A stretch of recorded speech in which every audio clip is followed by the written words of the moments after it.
Layo pa, pero layo pa gihapon. As nanay nga di ganahan og samok no. So bisan og layo pa ang klase, nag-order na ko, nag-ready na ko sa mga panginahanglanon sa akong mga estudyante. So now let's do an unboxing sa akong gi-order nga mga bag para sa akong mga anak.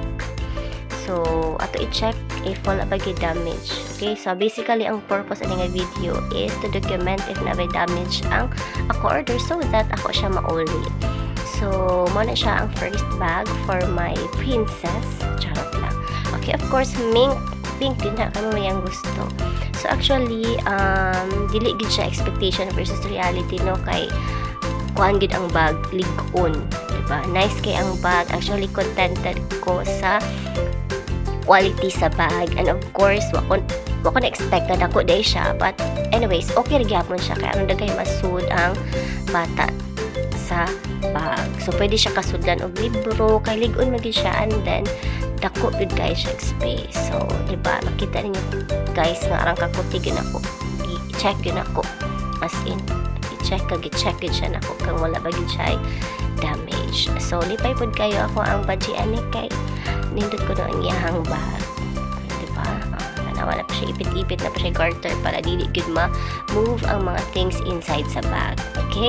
And then, ang next na po na akong gikuha is ang bag sa akong anak ka lalaki. Of course, twinning na sila. Bisag di na sila kabal.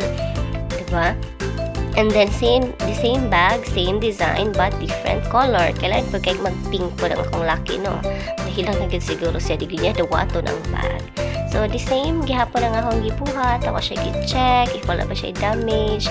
Medyo na ilama gamay diha sa white na part. Pero okay ra siya. Gora ra siya, madara siya smile. So, same, akong gi-open. Kung ba siya damage sa suit. Diba? Quality check. Char lang. Okay, diba? So, makita agad ninyo nga, okay, good ang bag. Wala agad siya, damage. Diba? Kahit medyo, kuan magud po ang SPX mo siguro to ang career. So, kulban tagamay kaya dang halabas rin issue karon. Okay? And then, of course, naapoy para ako, di lang para ila, char lang. So, mana siya ni order ko wallet ng gamay kay para during sa akong klase, madana ko akong money, masusok na ko sa kuhang pants. Okay, resab ang wallet. Nice siya. And then, of course, barator mo siya pagkapalit. Of course, mara sa danyang quality. Okay, so mabalance na gapon siya sa price sa product. So overall, contented ko sa akong order, wala damage. So money ang ilang mga school supplies sa balit na pupudaan. And this is how it will look like kung ilan na sulubon. So happy kayo mga kids.